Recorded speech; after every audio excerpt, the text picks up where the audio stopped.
വാർത്തകളിലേക്ക് വിശദമായി. കിഴക്കമ്പലത്തെ 2020 പ്രവർത്തകൻ ദീപുവിന്റെ മരണകാരണം തലക്കേറ്റ പരിക്കെന്ന് പോസ്റ്റ്മോർട്ടം റിപ്പോർട്ട്. പോസ്റ്റ്മോർട്ടം റിപ്പോർട്ടിന്റെ പകർപ്പ് പുറത്തുവന്നു. CPM പ്രവർത്തകരുടെ മർദ്ദനമേറ്റാണ് മരണമെന്നായിരുന്നു 2020യുടെ ആരോപണം. സിജോ വി ജോൺ വിവരങ്ങളുമായി ചേരുകയാണ്. സിജോ, ലിവർ സിറോസിസ് ആണ് മരണകാരണമെന്നും മറ്റുമാണ് MLA ഉൾപ്പെടെയുള്ളവർ ആ ദീപുവിന്റെ മരണം സ്ഥിരീകരിച്ച ആദ്യ മണിക്കൂറുകളിൽ പ്രതികരിച്ചിരുന്നത്. ഇപ്പോൾ 2020 പ്രവർത്തകർ ആരോപിക്കുന്നത് പോലെ മർദ്ദനമേറ്റ തലക്കേറ്റ മർദ്ദനമാണ് മരണകാരണമെന്ന് പോസ്റ്റ്മോർട്ടം റിപ്പോർട്ടിൽ പറയുന്നു. എന്തൊക്കെയാണ് അതിന്റെ വിശദാംശങ്ങൾ? രേണുക, കുടുംബാംഗങ്ങളുടെ ആവശ്യപ്രകാരം മരണത്തിന് ശേഷം കളമശ്ശേരി മെഡിക്കൽ കോളേജിന് പകരം കോട്ടയം മെഡിക്കൽ കോളേജിലാണ് ദീപുവിന്റെ പോസ്റ്റ്മോർട്ടം നടത്തിയിരുന്നത്. ഈ പോസ്റ്റ്മോർട്ടം നടന്നതിന് ശേഷം പ്രാഥമികമായി ലഭിച്ച വിവരങ്ങൾ തന്നെ ഈ മരണകാരണം എന്ന് പറയുന്നത് തലക്കേറ്റ അടിയാകാം എന്നുള്ളത് തന്നെ അറിഞ്ഞിരുന്നു. അതേ കാര്യം തന്നെയാണ് ഈ പോസ്റ്റ്മോർട്ടം റിപ്പോർട്ടിൽ തന്നെ വ്യക്തമാക്കുന്നത്. മരണത്തിലേക്ക് നയിച്ചിരിക്കുന്നത് തലക്കേറ്റിരിക്കുന്ന അടിയാണ്. തലക്കേറ്റ ഒരു അടിയേറ്റാണ് മരിച്ചിരിക്കുന്നത്, അല്ലെങ്കിൽ അത്തരത്തിലുണ്ടായിരിക്കുന്ന മുറിവാണ് മരണകാരണം എന്നാണ് ഇപ്പോൾ പറഞ്ഞിരിക്കുന്നത്. തലയ്ക്ക് പുറകിലായി 2 മുറിവുകൾ ഉണ്ട് എന്നും പറയുന്നു. വലത് ചെവിക്ക് പുറകിലായി 4 സെന്റിമീറ്റർ അത്ര വ്യാപ്തിയിലാണ് മുറിവ് എന്നാണ് ഈ റിപ്പോർട്ടിൽ വ്യക്തമാക്കുന്നത്. എന്തായാലും ഈ മരണം സംഭവിച്ചതിന് പിന്നാലെ തന്നെ CPM നേതാക്കൾ വ്യക്തമാക്കിയിരുന്നത് ഇതിന് മരണകാരണം എന്ന് പറയുന്നത് കരൾ രോഗത്തെ തുടർന്ന് ആണെന്നായിരുന്നു. പക്ഷേ ഇത് തെറ്റാണെന്ന്, CPMന്റെ ഈ വാദം തെറ്റാണെന്ന് തെളിയിക്കുന്ന വിവരങ്ങളാണ് ഈ പോസ്റ്റ്മോർട്ടം റിപ്പോർട്ടിലുള്ളത്. ഈ തലയ്ക്ക് പുറമെ കൈക്കും നെഞ്ചിനുമൊക്കെ പരിക്കേറ്റിട്ടുണ്ട്, മുറിവുകളുണ്ട് എന്നുള്ള വിവരവും ഈ പോസ്റ്റ്മോർട്ടം റിപ്പോർട്ടിൽ വ്യക്തമാക്കുകയും ചെയ്യുന്നുണ്ട്. സിജോ, CPM നേതൃത്വത്തിന് വിരുദ്ധമായ ഒരു അഭിപ്രായമായിരുന്നു ഉണ്ടായിരുന്നത്. ഇതിപ്പോൾ 2020 ആരോപിക്കുന്നത് പോലെ ആണ് റിപ്പോർട്ടിൽ വരുമ്പോൾ അതിനൊരു സാധൂകരണം കിട്ടുന്ന കണക്കാണ് പോസ്റ്റ്മോർട്ടം റിപ്പോർട്ടിലെ വിവരങ്ങൾ വരുന്നത്. ഈ കേസിൽ അറസ്റ്റിലായത് CPM പ്രവർത്തകരാണ്. അവർക്കെതിരെ ഇതിനോടകം തന്നെ കൊലക്കുറ്റം ഉൾപ്പെടെയുള്ള വകുപ്പുകൾ ചുമത്തിയിട്ടുണ്ട്. ആ കേസിനെ കൂടുതൽ ശക്തിപ്പെടുത്തുന്നതാണോ പോസ്റ്റ്മോർട്ടം റിപ്പോർട്ടിലെ വിവരങ്ങൾ? തീർച്ചയായും രേണുക, ഈ ദീപുവിനെ കൊലപ്പെടുത്തുന്നതിന് വേണ്ടി നേരത്തെ തന്നെ ആസൂത്രണം ചെയ്ത് അപായപ്പെടുത്തുന്നതിന് വേണ്ടി തന്നെയാണ് 2020 പ്രവർത്തകർ എത്തിയത് എന്നാണ് ഈ FIR തന്നെ വ്യക്തമാക്കിയിരുന്നത്. ഈ മരണം സ്ഥിരീകരിച്ചതിന് പിന്നാലെ ആദ്യം വധശ്രമത്തിനാണ് കേസെടുത്തിരുന്നത്. തുടർന്ന് ദീപുവിന്റെ മരണം സ്ഥിരീകരിച്ചതിന് പിന്നാലെയാണ് ഈ കൊലപാതക. Sreenijan MLA, PV Sreenijan MLA നമുക്കൊപ്പം ടെലിഫോൺ ലൈനിൽ ചേരുകയാണ്. ശ്രീനിജൻ, 2020 പ്രവർത്തകർ ആരോപിക്കുന്ന കാര്യങ്ങൾ ശരിയെന്ന് വരികയാണ് പോസ്റ്റ്മോർട്ടം റിപ്പോർട്ടിലെ വിവരങ്ങൾ പുറത്തു വരുമ്പോൾ. ഞാനിപ്പോ ചാനലിലൂടെയാണ് പോസ്റ്റ്മോർട്ടം റിപ്പോർട്ട് ഇങ്ങനെയാണ് റിപ്പോർട്ട് ചെയ്തേക്കണെന്ന് ഞാൻ മനസ്സിലാക്കുന്നത്. ഏതായാലും അന്വേഷണം നടക്കട്ടെ. പക്ഷേ ആദ്യ മണിക്കൂറുകളിൽ വലിയ ഒരു അവരുടെ ഒരു പ്രവർത്തകൻ നഷ്ടപ്പെട്ട് നിൽക്കുമ്പോൾ അങ്ങനെ ഒരു സംഭവം അതിനു മുമ്പ് ഉണ്ടായി എന്നിരിക്കെ ആദ്യ മണിക്കൂറുകളിൽ തന്നെ ലിവർ സിറോസിസ് ആണ് മരണകാരണമെന്ന് താങ്കൾ പറഞ്ഞത് തെറ്റായി എന്ന് തോന്നുന്നുണ്ടോ? അങ്ങനെ ഒരു പ്രതികരണം നടത്തിയത് തെറ്റായി എന്ന് തോന്നുന്നുണ്ടോ? അദ്ദേഹത്തിന് കരൾ സംബന്ധമായ അസുഖം ഉണ്ട് എന്നുള്ള ഇൻഫോർമേഷൻ ആണ് എനിക്ക് കിട്ടിയത്. ഇത് കറക്റ്റ് തന്നെയാണെന്നാണ് ഇപ്പോഴും ഞാൻ വിശ്വസിക്കുന്നത്. പക്ഷേ പോസ്റ്റ്മോർട്ടം റിപ്പോർട്ട് എന്തായാലും പുറത്തു വന്നിരിക്കുന്നു. അതിൽ തലക്കേറ്റ മർദ്ദനമാണ് മരണകാരണമെന്ന് പറയുമ്പോൾ അങ്ങനെ ഒരു പ്രതികരണം അന്ന് നടത്തിയത് തെറ്റായിരുന്നു എന്ന് താങ്കൾക്ക് തോന്നുന്നുണ്ടോ? അല്ല, ഞാൻ പറഞ്ഞല്ലോ, ഇതിലൊക്കെ അന്വേഷണം നടക്കട്ടെ, വസ്തുതകൾ പുറത്തു വരട്ടെ, അതിൽ ആർക്കാ ഭയപ്പാട്? അല്ല, മരണ കാരണം എന്നുള്ളത് ഇനി മറ്റൊരു അന്വേഷണത്തിൽ തെളിയേണ്ട കാര്യമല്ലോ. അതിപ്പോൾ പോസ്റ്റ്മോർട്ടം റിപ്പോർട്ടിൽ എന്താ പറഞ്ഞേക്കണെന്ന് എനിക്കറിയില്ല. നിങ്ങൾ മുഴുവൻ വായിച്ചിട്ടുണ്ടെങ്കിൽ തലക്കേറ്റ പരുക്കാണ് മരണകാരണം എന്ന് പറയുന്നുണ്ട്. എന്തായാലും കരൾ രോഗമല്ല. തീർച്ചയായിട്ടും ഓക്കെ. അപ്പൊ തീർച്ചയായിട്ടും അതിൽ ശരിയായ രീതിയിൽ അന്വേഷണം നടക്കട്ടെ. അന്വേഷണം നടക്കട്ടെ. പക്ഷേ ഞാൻ ചോദിക്കുന്നത്, താങ്കൾ അന്നൊരു പരാമർശം നടത്തിയല്ലോ, അത് 2020 പ്രവർത്തകരെ വളരെയധികം പ്രകോപിപ്പിക്കുകയും അവർക്ക് ദുഃഖമുണ്ടാക്കുകയും ഒക്കെ ചെയ്തു. അവരുടെ ഒരു പ്രവർത്തകൻ നഷ്ടപ്പെട്ടപ്പോൾ അത് കരൾ രോഗം കൊണ്ടാണ് എന്ന് പറഞ്ഞുവല്ലോ. അപ്പോൾ അത് തെറ്റായി പോയെന്ന് താങ്കൾക്ക് ഈ ഘട്ടത്തിൽ തോന്നുന്നുണ്ടോ? അങ്ങനെ പ്രതികരിക്കാതിരുന്നു എന്ന്? അല്ല, ഞാനൊരു വസ്തുത എനിക്ക് മനസ്സിലായ ഒരു വസ്തുത ഞാൻ പറഞ്ഞു എന്നുള്ളൂ. ഏതായാലും അന്വേഷണം നടക്കട്ടെ. ശരി. അദ്ദേഹം അത് തന്റെ വസ്തുത തന്നെ എന്ന് ഉള്ള രീതിയിൽ തന്നെയാണ് ഇപ്പോഴും പ്രതികരിക്കുന്നത്. സിജോ വി ജോൺ ചേരുന്നുണ്ട്. സിജോ, കേസിന്റെ കാര്യങ്ങൾ പറഞ്ഞു വരികയായിരുന്നു. ഇതിൽ ഉൾപ്പെട്ടിട്ടുള്ളത് CPM പ്രവർത്തകരാണ്, അറസ്റ്റിലായിട്ടുള്ളത് CPM പ്രവർത്തകരാണ്, അവർക്കെതിരെ കൊലക്കുറ്റം ചുമത്തിയതാണ്. മറ്റ് വിവരങ്ങൾ താങ്കൾ പറഞ്ഞു വന്നത് തുടരാം. ഈ പ്രവർത്തകർക്കെതിരെ ആദ്യം കൊലപാതക ശ്രമത്തിനാണ് കേസെടുത്തിരുന്നത്. തുടർന്ന് ദീപുവിന്റെ മരണം സംഭവിച്ചതിന് ശേഷമാണ് കൊലക്കുറ്റം ചുമത്തുകയും ചെയ്തിരുന്നത്. എന്തായാലും ഈ പോസ്റ്റ്മോർട്ടം റിപ്പോർട്ട് ഇത്തരത്തിൽ വന്ന സാഹചര്യത്തിൽ ഈ കേസിൽ കൂടുതൽ ബലം നൽകുന്നത് തന്നെയാണ് ഈ റിപ്പോർട്ടെന്ന് പറയേണ്ടി വരും. കാരണം നേരത്തെ സിജോ ഇപ്പോൾ ശ്രീ സാബു എം ജേക്കബ് നമുക്കൊപ്പം ടെലിഫോൺ ലൈനിൽ ചേരുകയാണ്. ശ്രീ സാബു എം ജേക്കബ്, 2020 പ്രവർത്തകർ ആരോപിച്ചിരുന്നത് പോലെ തന്നെ, താങ്കൾ ഉൾപ്പെടെ ആരോപിച്ചിരുന്നത് പോലെ തന്നെ തലക്കേറ്റ മർദ്ദനമാണ് മരണകാരണമെന്ന പോസ്റ്റ്മോർട്ടം റിപ്പോർട്ട് വരുന്നു. നിങ്ങളുടെ ആ ആരോപണം സാധൂകരിക്കുന്ന നിലയിലാണോ ഈ റിപ്പോർട്ട്? ഇതില് ഈ ദീപുവിനെ അടിച്ചു കൊല്ലുകയാണ് ഉണ്ടായത്. പോലീസ് റിപ്പോർട്ടിലും അത് വളരെ ആദ്യത്തെ FIR അനുസരിച്ച് വളരെ കൃത്യമാണ്. CPM പ്രവർത്തകരെ ദീപുവിനെ അടിച്ചു കൊല്ലുകയായിരുന്നു. പക്ഷേ ദീപു ആശുപത്രിയിലായി മരണപ്പെട്ട് ഉടനെ തന്നെ സ്ഥലം MLA ശ്രീനിജൻ പറഞ്ഞത് എന്താണ്? അദ്ദേഹത്തിന് ലിവർ സിറോസിസ് കൊണ്ട് മരണപ്പെട്ടു. സാധാരണ രീതിയിൽ അത് ഹോസ്പിറ്റലിൽ പറഞ്ഞില്ല, പോലീസ് പറഞ്ഞില്ല, ആരും പറഞ്ഞില്ല, ഒരു ഡോക്ടർ പോലും പറഞ്ഞില്ല. MLA പറയാണ്, മരണപ്പെട്ട ഉടനെ തന്നെ പറയാണ് അത് ലിവർ സിറോസിസ് ആണ്. ലിവർ സിറോസിസ് സാധാരണ അറിയണമെങ്കിൽ അതിന് ബയോപ്സി ചെയ്യണം. ഇതൊന്നുമില്ലാതെ ഒരാൾ മുൻകൂട്ടി പറയുമ്പോ, അതുകൊണ്ട് തന്നെയാണ് ഞാൻ പറയുന്നത് ഈ മരണത്തില്, ഈ കൊലപാതകത്തില് MLAയുടെ പങ്കുണ്ട്. അതിന്റെ ഗൂഢാലോചന ഇതിന്റെ പിന്നിലുണ്ട്. ഇതിനുശേഷം മരണം നടന്ന് 1 മണിക്കൂറിനുള്ളിൽ തന്നെ മെഡിക്കൽ കോളേജിൽ നിന്ന് ആംബുലൻസ് വരുന്നു. അവിടെ കൊണ്ടുപോയി പോസ്റ്റ്മോർട്ടം ചെയ്യാനായിട്ടുള്ള തയ്യാറെടുപ്പുകൾ പോലീസ് നിർബന്ധമായിട്ട് ചെയ്യുന്നു. അങ്ങനെ അന്ന് ഞങ്ങളത് തടഞ്ഞില്ലായിരുന്നെങ്കിൽ ദീപുവിന്റെ മരണം ലിവർ സിറോസിസ് ആക്കി മാറ്റിയതിനെ. അതിന്റെ ഒരു മുൻകൂർ ജാമ്യമാണ് MLA പറഞ്ഞതും ഈ വണ്ടി ആംബുലൻസ് അറേഞ്ച് ചെയ്തും കൊണ്ടുപോകാൻ ശ്രമിച്ചതും. ഞങ്ങൾക്ക് മനസ്സിലായി അവിടുത്തെ ഈ പറയുന്ന സർജൻ ഇടതനുഭാവിയാണ്. അദ്ദേഹം അത് ചെയ്തിരുന്നെങ്കിൽ ദീപുവിന്റെ മരണം ഇന്ന് ഒന്നുമല്ലാതെ പോയേനെ. അതിനുശേഷം കോട്ടയത്ത് മെഡിക്കൽ കോളേജില് ആദ്യ റിപ്പോർട്ട് വന്നപ്പോ തലയ്ക്കടിയേറ്റത് കൊണ്ടാണ് എന്ന് പറഞ്ഞെങ്കിലും അതും അട്ടിമറിക്കാനായിട്ടൊരു മന്ത്രി അടക്കം, മന്ത്രിയുടെ ഒരു ബന്ധു സൂപ്രണ്ടായിട്ടുണ്ട്, അദ്ദേഹം ശ്രമിച്ചു. പക്ഷെ ഇത് ദീപുവിന്റെ ഭാഗ്യം എന്ന് പറയാം, കുടുംബത്തിന്റെ ഭാഗ്യം എന്ന് പറയാം. അവിടെ ഇന്നിപ്പോ നല്ലൊരു ഡോക്ടർ, സത്യസന്ധനായ ഒരു ഡോക്ടർ, അദ്ദേഹം കൃത്യമായിട്ട് എഴുതി റിപ്പോർട്ട് പുറത്തു വന്നിരിക്കുന്നു. അത് തീർച്ചയായിട്ടും വളരെ നല്ലൊരു കാര്യമാണ്. ശ്രീ സാബു എം ജേക്കബ്, ഇപ്പോൾ അല്പം മുമ്പ് ശ്രീനിജൻ MLA നമുക്കൊപ്പം ടെലിഫോൺ ലൈനിൽ ചേർന്നിരുന്നു. അദ്ദേഹം പറയുന്നത് അദ്ദേഹത്തിന് അപ്പോൾ ലഭിച്ച വിവരത്തിന്റെ അടിസ്ഥാനത്തിലാണ് പറഞ്ഞത്. അദ്ദേഹം മനസ്സിലാക്കിയ വസ്തുതയുടെ അടിസ്ഥാനത്തിലാണ് എന്ന് പറയുന്നു. ഞാൻ അപ്പോഴും അങ്ങനെ ഒരു പരാമർശം നടത്തിയതെങ്കിലും തെറ്റാണ് എന്ന് താങ്കൾക്ക് ഇപ്പോൾ തോന്നുന്നുണ്ടോ എന്ന് ചോദിച്ചപ്പോഴും അദ്ദേഹത്തിന് അങ്ങനെ പറഞ്ഞത് തെറ്റാണെന്നൊന്നുമുള്ള ഒരു ബോധ്യമില്ല. തിരുത്താനോ അല്ലെങ്കിൽ ക്ഷമ പറയാനോ ഒന്നും അദ്ദേഹം ഒരുക്കവുമല്ല. താൻ അപ്പോൾ ലഭിച്ച വസ്തുതകളുടെ അടിസ്ഥാനത്തിലാണ് പറഞ്ഞത്. അന്വേഷണം നടക്കട്ടെ എന്നാണ് അദ്ദേഹം പറയുന്നത്. അതായത് ദീപുവിന്റെ ബന്ധുക്കൾക്കോ ഞങ്ങള് ഈ 4 ദിവസമായിട്ട്, അതായത് ദീപുവിനെ അവിടെ രാജഗിരിയിൽ അഡ്മിറ്റ് ചെയ്ത് അന്ന് മുതൽ 4 ദിവസം 100 കണക്കിന് പ്രവർത്തകരും പഞ്ചായത്ത് പ്രസിഡന്റും ജനപ്രതിനിധികളും ഒക്കെ അവിടെ നിൽക്കുന്നു, രാപകലില്ലാതെ കാവല് നിൽക്കുന്നു. അവർക്കൊന്നും കിട്ടാത്ത ഒരു വിവരം എങ്ങനെ ശ്രീനിജൻ MLAക്ക് കിട്ടുന്നു? അതുവരെ ഡോക്ടർമാരോ ആശുപത്രി വൃത്തങ്ങളോ ഞങ്ങളോട് പറയാത്തൊരു കാര്യം മരണം നടന്ന ഉടനെ തന്നെ അദ്ദേഹം എങ്ങനെ പറയുന്നു? അതുകൊണ്ട് തന്നെയാണ് ഞാൻ പറയുന്നത് അദ്ദേഹത്തിന്റെ പങ്ക് ഇതിലുള്ള ഗൂഢാലോചന. അതിനുശേഷം മരണം നടന്ന് അദ്ദേഹത്തിന്റെ ഇതെല്ലാം കഴിഞ്ഞതിന് ശേഷം ജില്ലാ സെക്രട്ടറി പറഞ്ഞത് എന്താണ്? അവിടെ ദീപു മരിച്ചത് CPM പ്രവർത്തകരുടെ അടിയേറ്റല്ല, ദീപു മരിച്ചത് ലിവർ സിറോസിസ് ആണ്. അപ്പൊ ഇത് പാർട്ടി തലത്തില് ഇവര് അറിഞ്ഞ് ആലോചിച്ച് വളരെ പ്ലാൻഡ് ആയിട്ട് നടത്തിയ ഒരു പ്രൊഫഷണൽ ആയിട്ടുള്ള ഒരു കൊലപാതകമാണ് അവിടെ നടന്നിരിക്കുന്നത്. അതായത് പുറമെ ഒരു പരിക്കും കാണാത്ത രീതിയിൽ ആളെ കൊലപ്പെടുത്തുന്ന ഒരു മോഡൽ. എന്നിട്ട് അത് തേച്ച് മാച്ച് കളയാനുള്ള ശ്രമമാണ് നടന്നത്. ഈ മെഡിക്കൽ കോളേജ്, കോട്ടയം മെഡിക്കൽ കോളേജിലും വരെ അത്രമാത്രം ഇൻഫ്ലുവൻസ് ചെലുത്തുക എന്ന് പറയുമ്പോൾ ഒന്ന് ആലോചിച്ച് നോക്കുക. ഇവിടെ ആരെ വേണമെങ്കിലും കൊന്നിട്ട് ആ മരണം ലിവർ സിറോസിസോ ഹാർട്ട് അറ്റാക്കോ ആക്കി മാറ്റാനായിട്ടുള്ള സംവിധാനം കേരളത്തിൽ നിന്ന് ഉണ്ട് എന്നുള്ളതാണത്. അപ്പൊ ആർക്കവിടെ സുരക്ഷിതത്വമുള്ളത്? ശരി, വളരെ നന്ദി ശ്രീ സാബു എം ജേക്കബ് ഞങ്ങളോട് ഈ അവസരത്തിൽ സഹകരിച്ചതിന്. യുദ്ധം 5ാം ദിനം.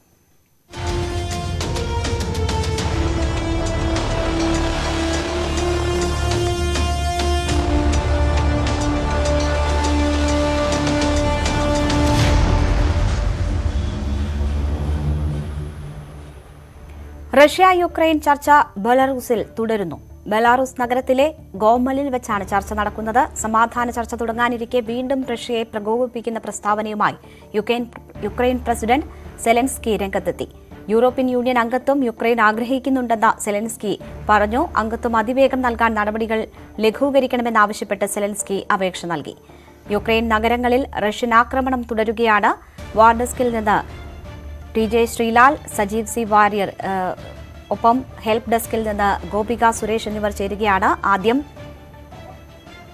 സജീവ് സി വാര്യരിലേക്ക്. സജീവ്, ലോകം മുഴുവൻ ആകാംക്ഷയോടുകൂടി നോക്കിയിരിക്കുകയാണ് റഷ്യ യുക്രൈൻ ചർച്ചയുടെ റിസൾട്ട് എന്താണ് എന്നറിയാൻ. പക്ഷേ വലിയ പ്രതീക്ഷകൾ വേണ്ട എന്നാണ് സാഹചര്യങ്ങൾ സൂചിപ്പിക്കുന്നത്. ചർച്ച എങ്ങനെ പുരോഗമിക്കുന്നു എന്നാണ് ലഭിക്കുന്ന വിവരം. രേണുക, ഈ ഘട്ടത്തിൽ നമുക്ക് ചർച്ചയുടെ സാധ്യതകളെ പറ്റി പറയാനാകില്ല. എങ്കിൽ പോലും അടിയന്തര വെടിനിർത്തലും റഷ്യൻ സൈന്യത്തിൻ്റെ പിന്മാറ്റവും ആവശ്യപ്പെട്ടാണ്, അതിന്മേലാണ് ചർച്ച എന്ന് യുക്രൈൻ പറഞ്ഞുകൊണ്ടാണ് ആ ചർച്ചയ്ക്ക് തുടക്കമാകുന്നത്. റഷ്യൻ സംഘവും ബെലാറൂസ് പ്രതിരോധ മന്ത്രിയുമായാണ് ഇപ്പോൾ ചർച്ച നടക്കുന്നതെന്നാണ് അറിയാൻ സാധിക്കുന്നത്. അതേസമയം റഷ്യയും യുക്രൈനും തമ്മിൽ വിരുദ്ധ ധ്രുവങ്ങളിൽ തന്നെയാണ് തുടരുന്നത് എന്നാണ് ഇപ്പോൾ അവിടെ നിന്നുള്ള റിപ്പോർട്ടുകൾ വരുന്നത്. അതായത് രണ്ടുപേരും അവരവരുടെ പഴയ സ്റ്റാൻഡിൽ ഉറച്ചു നിൽക്കുന്നു. അതായത് യൂറോപ്യൻ യൂണിയനോടും റഷ്യയോടും തുല്യ അകലം പാലിക്കുകയോ അല്ലെങ്കിൽ യൂറോപ്യൻ യൂണിയനിൽ നിന്ന് പൂർണ്ണമായും വിട്ടുനിൽക്കുകയോ ചെയ്യണം, നാറ്റോ രാജ്യങ്ങളോടുള്ള ബന്ധം ഉപേക്ഷിക്കണം യുക്രൈൻ എന്ന ആവശ്യം റഷ്യ മുറുകെ പിടിച്ചിരിക്കുന്നു. അതോടൊപ്പം അതേസമയം നാറ്റോയിൽ അല്ലെങ്കിൽ യൂറോപ്യൻ യൂണിയനിൽ തങ്ങളെ അംഗമാക്കണമെന്ന ആവശ്യം നിലനിർത്തിക്കൊണ്ട് തന്നെ ചർച്ചയാകാം എന്നുള്ളൊരു നിലപാടിൽ യുക്രൈനും നിൽക്കുന്നു. ഈ സാഹചര്യത്തിൽ ചർച്ച എത്രത്തോളം ഇനി മുന്നോട്ട് കൊണ്ടുപോകാനാകും എന്നതെല്ലാം ഇനി വരാനിരിക്കുന്നതേ ഉള്ളൂ. കാരണം ഇത് രണ്ടാമത്തെ ഘട്ടത്തിലെ ചർച്ചയാണ്, ഹൈ ലെവൽ മീറ്റിംഗ് എന്ന് തന്നെ പറയാവുന്ന ചർച്ചയാണ്. ആയതുകൊണ്ട് തന്നെ ഇനി ചർച്ചകൾക്ക് സാധ്യതയുണ്ട് എന്ന് തന്നെ വേണം നമുക്ക് മനസ്സിലാക്കാൻ. കാരണം അതിൽ സെലൻസ്കിയോ പുടിനോ നേരിട്ട് പങ്കെടുക്കാത്ത മീറ്റിംഗ് ആണത്. അത്തരത്തിലുള്ള ചർച്ചകൾ തുടരാം എന്ന് തന്നെയാണ് ലഭിക്കുന്ന വിവരം. അതേസമയം പ്രതിരോധ മന്ത്രിമാരുടെ, യൂറോപ്യൻ യൂണിയൻ പ്രതിരോധ മന്ത്രിമാരുടെ യോഗം വിളിച്ചിട്ടുണ്ട്. ഈ യുക്രൈൻ വിഷയം ചർച്ച ചെയ്യാൻ വേണ്ടിയാണ് യോഗം വിളിച്ചിരിക്കുന്നത്. അതോടൊപ്പം UN ഇപ്പോൾ അറിയിച്ചിരിക്കുന്നത് 5 ലക്ഷം അഭയാർത്ഥികൾ മറ്റു രാജ്യങ്ങളിലേക്ക് പോയി എന്ന വിവരം പുറത്തു വരുന്നു. വീണ്ടും കൂടുതൽ പേർ വീടൊഴിഞ്ഞു പോയിക്കൊണ്ടിരിക്കുന്നു. യുക്രൈനിൽ വലിയ തോതിലുള്ള ക്രൈസിസ്, പ്രതിസന്ധി നിലനിൽക്കുകയാണ്. അവിടുത്തെ ജനങ്ങൾ ഒന്നടങ്കം നേരത്തെ പറഞ്ഞിരുന്നു 30 ലക്ഷം അഭയാർത്ഥികൾ രൂപപ്പെടും ഈ യുദ്ധത്തിന് ശേഷം എന്നാണ് UN നേരത്തെ പറഞ്ഞിരുന്നത്. ആ തരത്തിൽ വലിയ തോതിൽ ജനങ്ങളുടെ വേദനകൾക്ക് വഴിയൊരുക്കുന്ന യുദ്ധമാണ് തുടരുന്നത്. ഇപ്പോൾ കീവിൽ യുദ്ധം താൽക്കാലികമായി നിർത്തിവെച്ചിരിക്കുന്നു. അവിടെയുള്ള ആളുകൾക്ക്, സാധാരണക്കാർക്ക് പുറത്തു പോകാനുള്ള അവസരമാണ് എന്ന് റഷ്യൻ സൈന്യം അറിയിച്ചിട്ടുമുണ്ട്. അതേസമയം കീവിലെ യുക്രൈനിലേക്ക് ആവശ്യമായ സഹായങ്ങൾ എത്തിക്കാൻ വിവിധ രാജ്യങ്ങൾ മുന്നോട്ട് വന്നിരിക്കുന്നു. മാനുഷികമായ സഹായങ്ങളെല്ലാം തന്നെ, ഭക്ഷണം അടക്കമുള്ള കാര്യങ്ങൾ എത്തിക്കാൻ ഇന്ത്യയും സന്നദ്ധമാണ് എന്ന് അറിയിച്ചിരിക്കുന്നു. ഈ തരത്തിലുള്ള വാർത്തകളും പുറത്തു വരുന്നുണ്ട്. ഏതായാലും ഇന്ന് വൈകിട്ട് നടക്കാൻ പോകുന്ന ഐക്യരാഷ്ട്രസഭയുടെ മീറ്റിംഗ് വളരെ പ്രധാനമാണ്. ഇന്ത്യൻ സമയം 8:30-ക്കാണ് മീറ്റിംഗ് നടക്കേണ്ടത്. ഇതിനിടയ്ക്ക് ഇപ്പോൾ വന്നിരിക്കുന്ന വാർത്ത 352 സാധാരണക്കാർ മരിച്ചെന്ന് യുക്രൈൻ അറിയിച്ചിരിക്കുന്നു. അതിൽ 14 പേർ കുട്ടികളാണ് എന്നും വിവരം വരുന്നു. അടുത്ത 24 മണിക്കൂർ വളരെ നിർണായകമാണ് എന്നാണ് യുക്രൈൻ പ്രസിഡന്റ് സെലൻസ്കി വ്യക്തമാക്കുന്നത്. അതായത് ഈ ചർച്ചകൾ നടക്കുമ്പോൾ UN പൊതുസഭ വരാനിരിക്കുന്നു, ചർച്ച ചെയ്യാനിരിക്കുന്നു വിഷയം. ഇത്തരം സാഹചര്യങ്ങളെല്ലാം നിലനിൽക്കെ അടുത്ത 24 മണിക്കൂർ വളരെ നിർണായകമാണെന്ന് പറയുന്നു. അഞ്ചാമത്തെ ദിവസം യുദ്ധം മുന്നേറുകയാണ്. ഇപ്പോൾ നമ്മോടൊപ്പം TJ ശ്രീലാലുണ്ട്. നിലവിൽ ഉള്ള അവസ്ഥയിൽ നമുക്ക് വലിയ തോതിലുള്ള പ്രതീക്ഷകൾക്ക് അവസരമുണ്ടോ ഇന്നത്തെ ചർച്ചകളുടെ സാഹചര്യത്തിൽ? സജീവ, ആദ്യം ഒരു ചർച്ച കൊണ്ട് മാത്രം തീരുന്ന ഒരു വിഷയമല്ല യുക്രൈനും റഷ്യയ്ക്കും ഇടയിൽ ഇപ്പോൾ ഉണ്ടായിട്ടുള്ളത്. യുദ്ധം നടക്കുന്ന സാഹചര്യത്തിൽ അത്തരമൊരു ചർച്ചകൾ കൊണ്ട് ഈ പ്രശ്നങ്ങൾ പരിഹരിക്കുകയുമില്ല. അതുമാത്രവുമല്ല, ഈ പ്രശ്നം പരിഹരിക്കണമെങ്കിൽ ഒറ്റ ചർച്ചയിൽ ഈ പ്രശ്ന പരിഹാരം ഉണ്ടാവണമെങ്കിൽ പുടിനും സെലൻസ്കിയും ഒരു മേശയ്ക്ക് അപ്പുറവും ഇപ്പുറവും ഇരുന്ന് ചർച്ച ചെയ്യേണ്ടി വരും. അത്തരത്തിലുള്ള ചർച്ചയുമല്ല ഇപ്പോൾ നടക്കുന്നത്. ഇപ്പോൾ നടക്കുന്നത് യുദ്ധം നടക്കുന്ന രണ്ട് രാജ്യങ്ങൾ തമ്മിൽ അവരുടെ ആദ്യ ചർച്ച നടക്കുന്നു എന്നുള്ളതാണ്. സമാധാനം അന്തരീക്ഷം സ്ഥാപിക്കുന്നതിൻ്റെ ശ്രമങ്ങളുടെ ഭാഗമായിട്ടുള്ള ആദ്യ ചർച്ച നടക്കുന്നു എന്നതാണ് നമ്മൾ കാണേണ്ടത്. അതൊന്ന് ഒരു കാര്യം. രണ്ട്, ഈ ചർച്ചയിലൂടെ എന്താണ് നമ്മൾ പ്രതീക്ഷിക്കേണ്ടത്? ഈ ചർച്ചയിൽ നിന്നും തുടർ ചർച്ചകളിലേക്കുള്ള കാര്യങ്ങളാണ് നമ്മൾ ഇപ്പോൾ പ്രതീക്ഷിക്കുന്നത്. പക്ഷേ ഈ ചർച്ചയുടെ സാഹചര്യം നമ്മൾ നോക്കുമ്പോൾ ചർച്ചയ്ക്ക് നിരുപാധികമായിട്ടാണ് ആദ്യം റഷ്യ തയ്യാറായത്. അപ്പോൾ യുക്രൈനും അതേ ഭാഷയിൽ തന്നെ നിരുപാധിക ചർച്ചയ്ക്ക് തയ്യാറാകുകയായിരുന്നു. അതിനൊരു ചെറിയ അവകാശവാദം വെച്ചത് റഷ്യ നിരുപാധിക ചർച്ചയ്ക്ക് തയ്യാറായത് തന്നെ അത് ഈ യുക്രൈൻ്റെ വിജയമായിട്ട് ആണ് സെലസ്കി ആദ്യം പ്രകീർത്തിച്ചതും. അതിനുശേഷമാണ് ഈ ചർച്ചയ്ക്ക് വന്നത്. പക്ഷേ ചർച്ചയുടെ ഏറ്റവും അവസാന ഘട്ടത്തിൽ ചർച്ചയ്ക്ക് തൊട്ട് മുമ്പ് സെലസ്കി കാര്യങ്ങൾ മാറ്റുന്നു. അതായത് ഈ ചർച്ചയുടെ പ്രധാന വിഷയങ്ങൾ തന്നെ ഒന്ന് വെടിനിർത്തലും രണ്ട് നിരുപാധികമായി പിൻവാങ്ങലുമാകണം എന്നുള്ള തലത്തിലേക്ക് അദ്ദേഹം നിർദ്ദേശിക്കുന്നു. പക്ഷേ അതിന് മറുപടിയായി റഷ്യൻ പ്രതിനിധി പറഞ്ഞത് ഇരു രാജ്യങ്ങളുടെയും ഭേദപ്പെട്ട നിലയിലേക്ക് കാര്യങ്ങൾ എത്തിക്കുന്നതിന് വേണ്ടിയിട്ടുള്ള കാര്യങ്ങളാകണം ചർച്ചയിൽ ഉണ്ടാകേണ്ടത് എന്നുള്ളത് തന്നെയായിരുന്നു. റഷ്യയ്ക്ക് ഈ മൊത്തം ക്രൈസിസിൽ നിന്നും റഷ്യ എന്താണ് പ്രതീക്ഷിക്കുന്നതെന്നുള്ള വ്യക്തമായ തീരുമാനമുണ്ട് റഷ്യയ്ക്ക്. യൂറോപ്യൻ യൂണിയനിൽ ഒരു കാരണവശാലും യുക്രൈൻ ചേരാൻ പാടില്ല, അതോടൊപ്പം തന്നെ നാറ്റോ സഖ്യത്തിൻ്റെ ഭാഗമാകാൻ പാടില്ല തുടങ്ങിയിട്ടുള്ള വലിയ നിർദ്ദേശങ്ങൾ റഷ്യയ്ക്കുണ്ട്. ആ നിർദ്ദേശങ്ങൾ യുക്രൈൻ അംഗീകരിക്കണം. അതാണ് റഷ്യയുടെ ആവശ്യവും. അതുകൊണ്ട് തന്നെയാണ് ഈ ചർച്ചയ്ക്ക് തൊട്ട് മുമ്പ് സെലൻസ്കി മറ്റൊരു ബോംബ് കൂടി പൊട്ടിച്ചത്. എത്രയും വേഗം യുക്രൈന് യൂറോപ്യൻ യൂണിയനിൽ അംഗത്വം നൽകണം എന്നുള്ളൊരു നിർദ്ദേശം കൂടി മുന്നോട്ട് വെച്ചത്. അതായത് നിരുപാധിക ചർച്ചയ്ക്ക് വരുമ്പോൾ അങ്ങനെയല്ല, ഞങ്ങൾക്ക് ചില തീരുമാനങ്ങളുണ്ട് എന്ന് പറഞ്ഞു വയ്ക്കുക തന്നെയാണ് സെലൻസ്കി ചെയ്തിരിക്കുന്നത്. ഇതിന് സെലൻസ്കിക്ക് ധൈര്യം നൽകുന്നത് ഇപ്പോൾ ലോകരാജ്യങ്ങൾക്കിടയിൽ ഉണ്ടായിട്ടുള്ള ഒരു പ്രോ യുക്രൈൻ ഒരു മൂവ്മെൻ്റാണ്. അതായത് ലോകരാജ്യങ്ങൾക്കിടയിൽ മിക്ക രാജ്യങ്ങളും ഇപ്പോൾ യുക്രൈന് അനുകൂലമായൊരു തലത്തിലേക്ക് കാര്യങ്ങൾ നീങ്ങുന്നു എന്നുള്ളതാണ്. റഷ്യയെ പരസ്യമായി പിന്തുണച്ച ഒരൊറ്റ രാജ്യം പോലും ഇതുവരെയും എത്തിയിട്ടില്ല. റഷ്യയുടെ പരസ്യമായി എതിർക്കാത്ത ചില രാജ്യങ്ങളുണ്ട്, ഇന്ത്യ പോലെ എതിർക്കാത്ത ചില രാജ്യങ്ങളുണ്ട്. ചൈന എതിർത്തിട്ടില്ല, അതോടൊപ്പം തന്നെ UAE പരസ്യമായി വിമർശിച്ചിട്ടില്ല. ഇങ്ങനെ ചില രാജ്യങ്ങളുണ്ടെങ്കിലും അതിനേക്കാൾ എത്രയോ അധികമാണ് റഷ്യയെ എതിർക്കുന്ന. ഇക്കാര്യത്തിൽ റഷ്യയെ എതിർക്കുക മാത്രമല്ല യുക്രൈനെ സഹായിക്കാമെന്ന് തീരുമാനിക്കുകയും ചെയ്യുകയും യുക്രൈന് എല്ലാ സഹായ വാഗ്ദാനവും നൽകുന്ന രാജ്യങ്ങൾ ആണ് ഏറ്റവും കൂടുതൽ. വൈകിട്ട് നടക്കാൻ പോകുന്ന UN പൊതുസഭയുടെ സമ്മേളനമാണ് ഇതിലേറ്റവും പ്രധാനമായി വരാൻ പോകുന്നത്. ആ സമ്മേളനത്തിലേക്കുള്ള കളമൊരുക്കലാണ് ഇപ്പോൾ റഷ്യയും അതോടൊപ്പം തന്നെ യുക്രൈനും ഈ സമാധാന ചർച്ചയുടെ തുടക്കത്തിലൂടെ നടത്തുന്നത്. എന്തെങ്കിലും ചെയ്തു എന്ന് വരുത്തിയെടുക്കേണ്ട ആവശ്യം റഷ്യയ്ക്കുണ്ട്. അല്ലാത്ത പക്ഷം റഷ്യ ഏകപക്ഷീയമായി യാതൊരു വിധത്തിലുള്ള ഒരു ചർച്ചയ്ക്കും തയ്യാറാകാതെ അല്ലെങ്കിൽ ഒരു വിട്ടുവീഴ്ചയ്ക്കും തയ്യാറാകാതെ റഷ്യ ഏകപക്ഷീയമായി കടന്നാക്രമിക്കുന്നു എന്നുള്ള ഒരു ധാരണയിൽ നിന്നും പിന്നോട്ട് ഒരല്പം അയവ് വരുത്തുക എന്നുള്ളതാണ് റഷ്യയുടെ ഒരു പക്ഷേ അതും ഈ ചർച്ചയ്ക്ക് റഷ്യ സ്വമേധയാ തയ്യാറായതിനൊരു കാരണമായി വരാം. പക്ഷേ അതേസമയം മറുഭാഗത്ത് യുക്രൈന് ആ ഒരു പ്രതിസന്ധിയേ ഇല്ല. യുക്രൈൻ ഈ ചർച്ചയ്ക്ക് എത്തുമ്പോൾ തന്നെ ഇത് കഴിഞ്ഞുള്ള ചർച്ചകളിൽ യുക്രൈന് ലഭിക്കാൻ പോകുന്ന വലിയ സ്വീകാര്യത, വലിയ പിന്തുണ, വലിയ ഉറപ്പ് ലഭിക്കൽ, അതെല്ലാം ഒരു ഘടകമാണ് യുക്രൈന് ഈ ചർച്ചയിലേക്ക് എത്തുമ്പോൾ. അതുതന്നെയാണ് ഈ ചർച്ചയ്ക്ക് മുമ്പ് യുക്രൈൻ പ്രസിഡന്റ് ഇത്ര വലിയ ചില ഉപാധികൾ പോലുള്ള നിർദ്ദേശങ്ങൾ വയ്ക്കുന്നതിനുള്ള പ്രധാന കാരണവും. എന്തായാലും ഈ ചർച്ച അത് നല്ലത് തന്നെയാണ്, സ്വാഗതാർഹമായ കാര്യമാണ്. ഈ ചർച്ചയിൽ നിന്നും ഈ പ്രശ്നത്തിന് അടിയന്തര പരിഹാരം ഉണ്ടാകുന്ന തലത്തിലേക്ക് കാര്യങ്ങൾ നീങ്ങില്ല എങ്കിലും ഈ പ്രശ്ന പരിഹാരത്തിനുള്ള അടുത്ത ഘട്ടത്തിലേക്ക് ഈ ചർച്ച നീങ്ങുമെന്ന കാര്യത്തിൽ സംശയമുണ്ട്. ഇതേ സമയത്ത് തന്നെ റഷ്യ വലിയ തോതിലുള്ള ആക്രമണത്തിന് ഒരുക്കം കൂട്ടുന്നു എന്നുള്ള റിപ്പോർട്ടുകളാണ് വരുന്നത്. ഒരു വശത്ത് ചർച്ചയും മറ്റു വശത്തൊരു യുദ്ധവും, അതായത് കനത്ത തോതിലുള്ള യുദ്ധവും നടത്തുക എന്നുള്ളത് പരസ്പര വിരുദ്ധമായ ഒരു രീതിയല്ലേ? സജീവ്, ഒരു കാര്യം വ്യക്തമാണ്, റഷ്യയ്ക്ക് ഇനി ഈ യുദ്ധം ഇങ്ങനെ നീട്ടിക്കൊണ്ടുപോകാൻ സാധിക്കില്ല. റഷ്യ വിചാരിച്ചെടുത്ത് കാര്യങ്ങൾ എത്തിയില്ല എന്നുള്ളത് സത്യം തന്നെയാണ്. പുടിൻ ഇത്രയും രൂക്ഷമായ ഒരു ചെറുത്തുനിൽപ്പ് യുക്രൈൻ്റെ ഭാഗത്തുനിന്നുണ്ടാകുമെന്ന് പുടിൻ കരുതിയിരുന്നില്ല എന്നുള്ളത് പരമാർത്ഥമായ കാര്യമാണ്. ഈ ഒരു കേക്ക് വാക്ക് പോലെ ഈ യുദ്ധം അവസാനിപ്പിക്കാം ഒരു പക്ഷേ അങ്ങനെ ഒരു ആലോചന പുടിൻ ഉണ്ടായിരിക്കണം. പുടിൻ്റെ ഉപദേശകർ അങ്ങനെ ഒരു തരത്തിലേക്ക് അദ്ദേഹത്തിന് ഉപദേശിച്ചിട്ടുമുണ്ടാകണം ഒരു പക്ഷേ. പക്ഷേ പ്രാദേശികമായ ചെറുത്തുനിൽപ്പുകൾ അതിരൂക്ഷമായി വരികയും അതുകൊണ്ട് തന്നെ സ്വന്തം പക്ഷത്തുള്ള ആൾനാശം കുറയ്ക്കുന്നതിന് വേണ്ടി ഈ യുദ്ധത്തിൻ്റെ വേഗം കുറയ്ക്കാൻ പുടിൻ നിർബന്ധിതനായി എന്നുള്ളതാണ്. അതായത് കീവിലേക്ക് എത്തിയിട്ടും കീവിലേക്ക് കടക്കാൻ കഴിയാതിരിക്കുക എന്നുള്ള കാരണം, അല്ലെങ്കിൽ എടുത്തുചാടി കീവിലേക്ക് കടക്കാതിരിക്കാനുള്ള കാരണം സ്വന്തം പക്ഷത്തുള്ള ആൾനാശം എത്ര അധികം കുറയ്ക്കാമോ അത്രയും കുറയ്ക്കണം എന്നുള്ള നിർദ്ദേശം, നിലപാട് എന്നുള്ള ഒരു ആവശ്യം പുടിനുണ്ട്. അല്ലെങ്കിൽ സ്വന്തം രാജ്യത്ത് ഈ മൃതദേഹങ്ങൾ സ്വന്തം രാജ്യത്തേക്ക് കൊണ്ടുവരുമ്പോൾ വലിയ തോതിലുള്ള വികാരം പുടിനെതിരെ സ്വന്തം രാജ്യത്തുണ്ടാകാം. പുടിൻ പരമാധികാരിയാണ്. പുടിൻ അവിടെ മൃഗീയമായ ഫോഴ്സ് ഉപയോഗിച്ച് പുടിൻ കാര്യങ്ങൾ അടിച്ചമർത്തുന്നു. അതൊക്കെ തന്നെയാണ് ശരിയാണെങ്കിലും റഷ്യയിലെ പല പ്രദേശങ്ങളിലും, ഇപ്പോൾ മോസ്കോയിൽ, സെയിൻറ്റ് പീറ്റേഴ്സ്ബർഗിൽ എല്ലാം ഈ യുദ്ധത്തിനെതിരെയുള്ള പരസ്യമായ പ്രതിഷേധങ്ങൾ ഉയരുന്നു.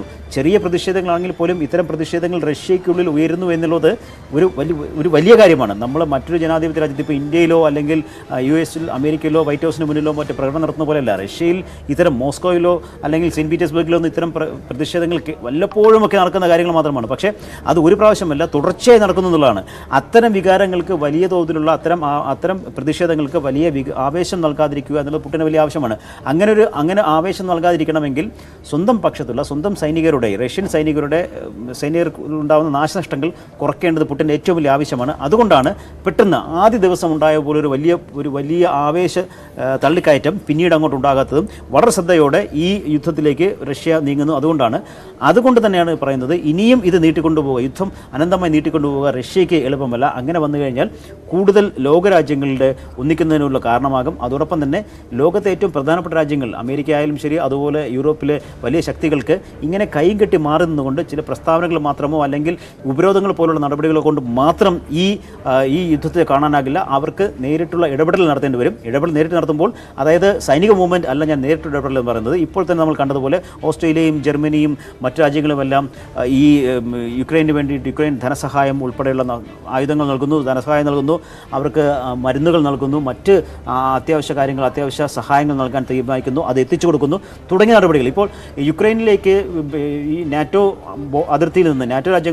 അംഗരാജ്യങ്ങളുടെ അതിർത്തിയിൽ നിന്ന് യുക്രൈനിലേക്ക് എന്തെങ്കിലും സഹായം എത്തിക്കുന്നതിന് യാതൊരു തടസ്സവുമില്ല. കാരണം യുക്രൈൻ ഇപ്പോഴും സെലസ്കിയുടെ ഭരണകൂടത്തിന് കീഴിൽ തന്നെയാണ്. സോ അവർക്ക് എത്തിക്കാൻ സാധിക്കും. യൂറോപ്യൻ യൂണിയൻ ഇപ്പോൾ പറഞ്ഞ പോലെ യൂറോപ്യൻ യൂണിയൻ പ്രതിരോധ മന്ത്രിമാരുടെ മീറ്റിംഗ് വിളിക്കുന്നത് അത്തരമൊരു തീരുമാനത്തെ, അതായത് തീർച്ചയായും തന്ത്രപരമായി എന്തൊക്കെ സഹായം ചെയ്തു കൊടുക്കാൻ പറ്റുമോ, അതായത് ഈ സൈനികരെ അയക്കുന്നതിനപ്പുറത്തേക്ക് സൈനികരെ ഒരു ഘട്ടത്തിൽ ഏറ്റവും അവസാന ഘട്ടത്തിൽ അത്തരം ഒരു ആവശ്യം വന്നാൽ ഒരു പക്ഷേ അതുപോലും ആലോചിച്ചേക്കാം. പക്ഷേ തൽക്കാലം സൈനികരെ അയക്കുന്നതിൽ ഒരു തീരുമാനം എടുക്കില്ല, അല്ലെങ്കിൽ സൈനികരെ അയക്കാനുള്ള സാധ്യത കുറവാണ്. കാരണം സൈനികരെ അയക്കുമ്പോൾ ഈ യുദ്ധം അതിൻ്റെ ഒരു തലം മാറുന്നു, രണ്ട് ചേരിയാകുന്നു.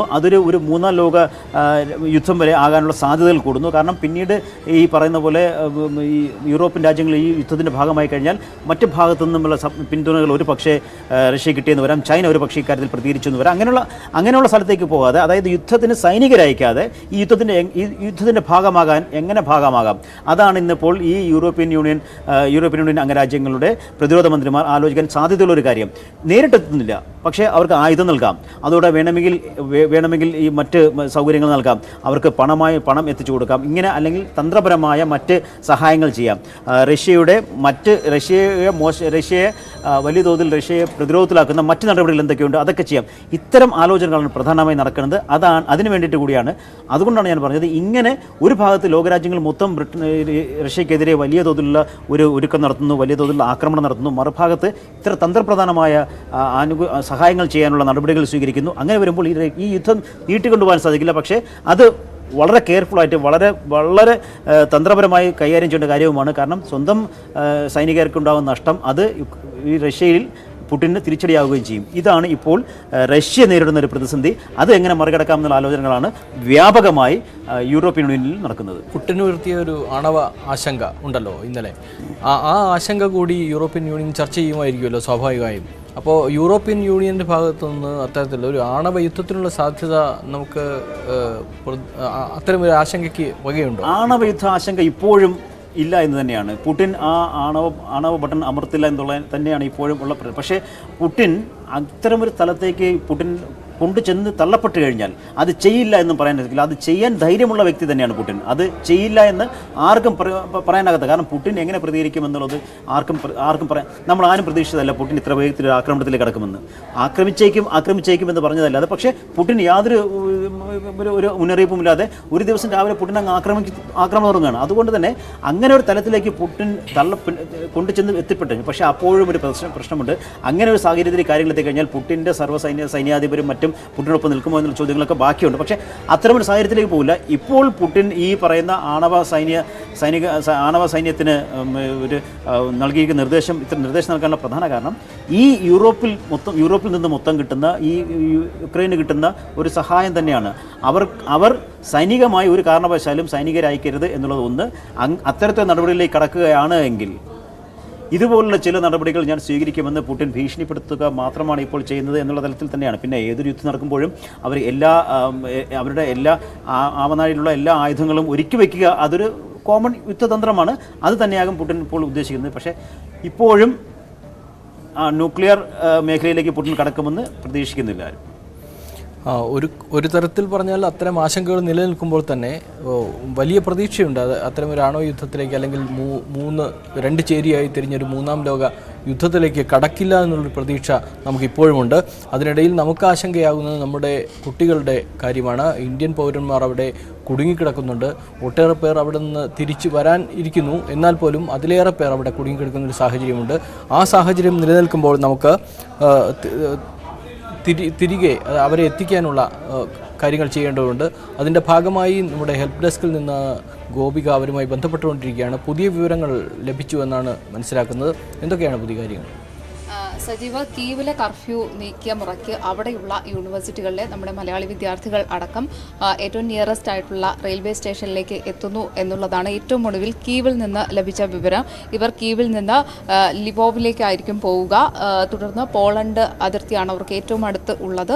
പോളണ്ട് അതിർത്തിയിലേക്ക് എത്രയും പെട്ടെന്ന് റീച്ച് ആവുക. ഇന്ത്യൻ എംബസി ആ തരത്തിലുള്ള നിർദ്ദേശമാണ് കീവിലെ വിദ്യാർത്ഥികൾക്ക് നൽകിയിട്ടുള്ളത്. ഇന്ന് തന്നെ കീവ് വിടുക എന്നുള്ള നിർദ്ദേശമാണ് എംബസി അവർക്ക് നൽകിയിരിക്കുന്നത്. അതാണ് കീവിലെ ഒരു സാഹചര്യം. അവിടുത്തെ കുട്ടികൾ ട്രാൻസ്പോർട്ടേഷനൊക്കെ തന്നെ ആരംഭിച്ചിട്ടുണ്ട്. അവിടെ കടകൾ തുറന്നിട്ടുണ്ട്. പൊതുഗതാഗത സംവിധാനം ഒക്കെ തന്നെയുണ്ട്. അതാണ് കീവിലെ അവസ്ഥ. മറിച്ച് ഈ ഖാർഖീവിലേക്കും സുമിയിലേക്കും ഒക്കെ വരികയാണെങ്കിൽ അവിടെ അവസ്ഥ നിലവിൽ നമ്മുടെ കുട്ടികൾ അതാത് ഹോസ്റ്റൽ ബങ്കറുകളിലും ഒക്കെ തന്നെ തുടരുകയാണ്. അവിടെ അവർക്ക് എംബസിയുടെ ഭാഗത്ത് നിന്ന് ഈ സുമി, ഖാർഖീവ്, ഡോണൻസ്ക്, ഡിനിപ്രോ തുടങ്ങിയ ഭാഗങ്ങളിലുള്ള കുട്ടികൾക്ക് കൃത്യമായ വിവരം എംബസിയുടെ ഭാഗത്തു നിന്ന് കിട്ടുന്നില്ല. അതുകൊണ്ട് അവർ നിലവിലുള്ള മെട്രോ സ്റ്റേഷനിലും മറ്റും തുടരുകയാണ്. ഈ കുട്ടികളാണ് ഇപ്പോൾ ഏറ്റവും കൂടുതൽ ദുരിതം അനുഭവിക്കുന്നത്. കാരണം യുദ്ധം തുടങ്ങി 5 ദിവസമായി 4 ദിവസത്തിലധികമായി ഇവർ ഹോസ്റ്റലുകളുടെ ബങ്കറുകളിൽ കഴിയുകയാണ്. ഞാൻ ഒരുപാട് കുട്ടികളുമായി സംസാരിച്ചിരുന്നു. ഒരു ഹരിപ്രിയ കായംകുളം സ്വദേശിയാണ്. ഒലെക്സിവിസ്ക എന്ന സ്ഥലത്താണ്, ഖാർഖീവിൽ ഉള്ള ഒരു സ്ഥലമാണ്. അവിടെയാണ് ഹരിപ്രിയ ഉള്ളത്. ഹരിപ്രിയ 4 ദിവസമായി ഹോസ്റ്റലിലെ ബങ്കറിലാണ് കഴിയുന്നത്. ഹരിപ്രിയയോടൊപ്പം ഒരുപാട് മലയാളി കുട്ടികൾ ഉണ്ട്. അവർക്ക് പലതരത്തിലുള്ള ഹെൽത്ത് ഇഷ്യൂസ് ഉണ്ട്. ഭക്ഷണം കഴിയുന്നു, വെള്ളം കഴിയുന്നു. ആ തരത്തിലൊക്കെ ഉള്ള ഒരവസ്ഥയാണ് ഹരിപ്രിയ പങ്കുവച്ചത്. 200ഓളം മലയാളി വിദ്യാർത്ഥികളാണ് ഹരിപ്രിയയോടൊപ്പം ഈ ഒലെക്സിവിസ്ക എന്ന സ്ഥലത്തെ ഹോസ്റ്റൽ നമ്പർ 4-ൽ ഉള്ളത്. ഖാർക്കീവ് മെഡിക്കൽ യൂണിവേഴ്സിറ്റിയിലെ കൃഷ്ണ എന്ന കുട്ടി നമ്മളോട് സംസാരിച്ചിരുന്നു. കൃഷ്ണയുടെ അവസ്ഥയും ഇതുതന്നെയാണ്. ഖാർക്കീവിൽ 4 ദിവസമായി ഹോസ്റ്റൽ ബങ്കറിൽ കഴിയുന്നു. കൃഷ്ണ പറഞ്ഞ മറ്റൊരു കാര്യം, ഈ പെൺകുട്ടികൾ അടക്കമുള്ള കുട്ടികൾക്ക് ഈ സാനിറ്റേഷൻ അടക്കമുള്ള സാനിറ്ററി നാപ്കിനുകൾ കിട്ടാത്ത ഒരവസ്ഥയുണ്ട്. ആ തരത്തിൽ പെൺകുട്ടികളടക്കം ബുദ്ധിമുട്ടുന്ന ഒരവസ്ഥയുണ്ട് നമ്മളുടെ ഹോസ്റ്റൽ ബങ്കറുകളിൽ. അഭിരാമി ഖാർക്കീവിലെ മെട്രോയിലാണ് ഉള്ളത്. അഭിരാമി പറയുന്നതനുസരിച്ച് അവിടെ 30-ലധികം അണ്ടർഗ്രൗണ്ട് മെട്രോ സ്റ്റേഷനുകൾ ഉണ്ട്. അവിടെ നമ്മുടെ ഒരുപാട് വിദ്യാർത്ഥികൾ കഴിയുന്നുണ്ട്. അഭിരാമിയോടൊപ്പം നിരവധി മലയാളി വിദ്യാർത്ഥികളുണ്ട്. പിന്നീട് തൃശ്ശൂർ സ്വദേശി ജിസ്ന സുമി സ്റ്റേറ്റ് മെഡിക്കൽ യൂണിവേഴ്സിറ്റിയിലെ വിദ്യാർത്ഥിയാണ്. സുമിയോടൊപ്പം 300 മലയാളി വിദ്യാർത്ഥികൾ ആണുള്ളത്. സുമിയിലാണുള്ളത്. നമുക്കറിയാം സുമി റഷ്യൻ അതിർത്തിയോട് ഏറ്റവും ചേർന്ന് കിടക്കുന്ന പ്രദേശമാണ്.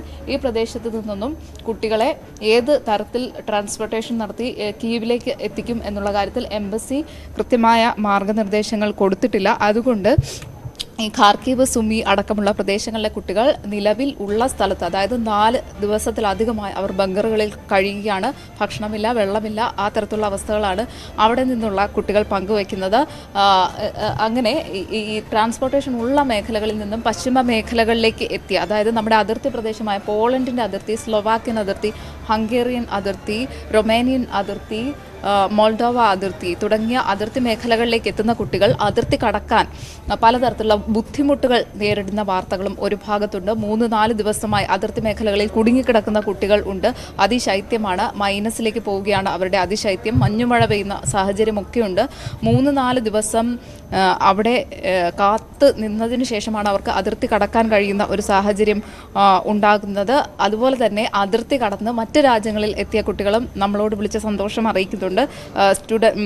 അതിർത്തി കടന്ന് എത്തിയ കുറേ അധികം കുട്ടികളുടെ ഡീറ്റെയിൽസ് എൻ്റെ കയ്യിലുണ്ടായിരുന്നു. അവർ ഒരു ലിബിൻ കണ്ണൂർ സ്വദേശിയാണ്. ലിബിൻ ഹംഗേറിയൻ അതിർത്തിയുടെ ക്ലിയറൻസ് കാത്തു നിൽക്കുകയാണെന്നാണ് അല്പം മുമ്പ്, ഏകദേശം ഒരു 15 മിനിറ്റ് മുൻപ് ഞാൻ വിളിച്ച് സംസാരിച്ചപ്പോൾ പറഞ്ഞത്.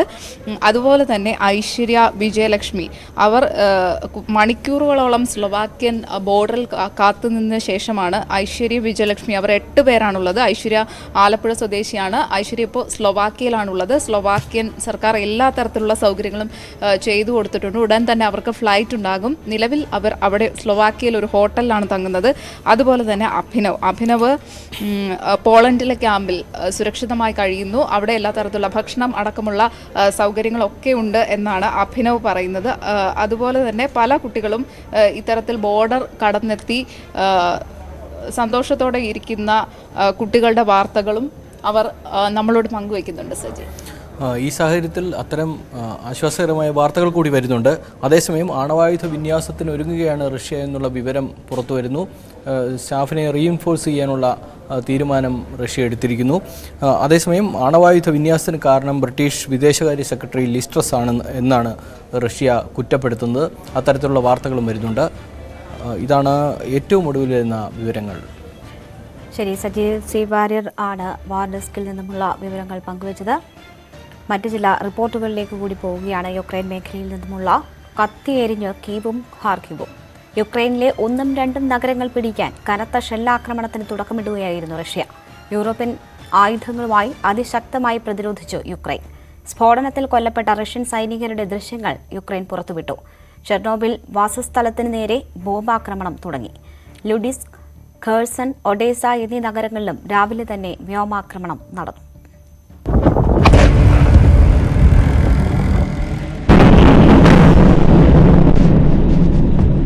ഇതുവരെ കരുതിയതിലും പേടിപ്പിക്കുന്ന കാഴ്ചകളാണ് യുക്രൈൻ നഗരങ്ങളിൽ നിന്ന് പുറത്തുവരുന്നത്. വീടുകളും കാറുകളും മിസൈൽ ആക്രമണത്തിൽ തകരുകയാണ്. നിരവധി റഷ്യൻ സൈനികരെ പിടികൂടി വെടിവെച്ച് കൊല്ലുകയാണ് Ukraine പട്ടാളവും ആൾക്കൂട്ടവും.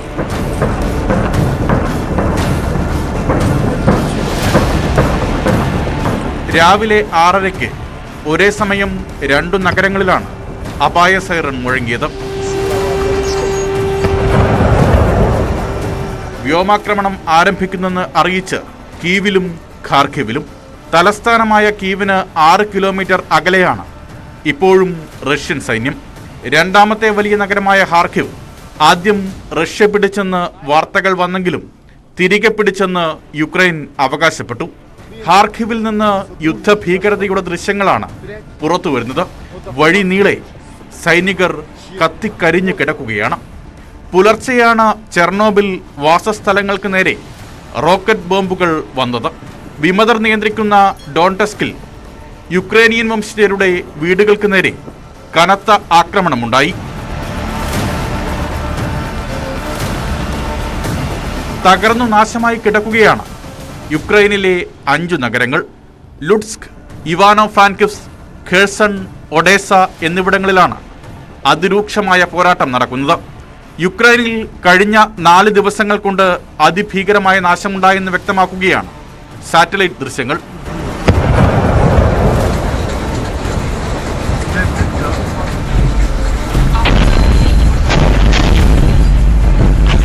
War desk, news 18.